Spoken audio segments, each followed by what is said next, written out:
যদি মুসলমানরা কোনো দেশে পৃথিবীতে শান্তিতে থাকে তার নাম ভারতবর্ষ। আজকে এখানের পাশে একটি সংগঠন আছে আপনাদের অনতি দূরে, তারা বিভিন্ন জায়গায় প্রচার করছে যে সংখ্যা দিয়ে আমাদের এই দেশটা দখল নিতে হবে। আমি শুধু তাদের মনে করিয়ে দিতে চাই, যদি ধর্ম কোনো রাষ্ট্র তৈরি করতে পারত, ধর্ম যদি একটা দেশকে এক করে রাখতে পারত, পাকিস্তান ভেঙে বাংলাদেশের জন্ম হতো না। ধর্মই যদি মাত্র একটা রাষ্ট্র গঠনের প্রাথমিক শর্ত হতো, তাহলে আরবে 22টা দেশ হতে পারত না।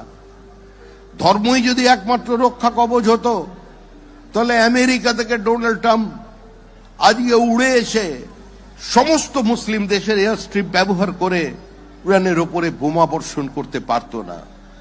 সুতরাং আমরা যে যেখানে আছি ভালো আছি, আমরা বাঙালি হয়ে থাকতে চাই, আমরা ভারতীয় হয়ে থাকতে চাই। আমরা এই দেশটাকে বন্দে মাতরমের মন্ত্রে, বন্দে মাতরমের কল্পনায়, বন্দে মাতরমের শয্যায় আমরা সম্পৃক্ত করে দিতে চাই।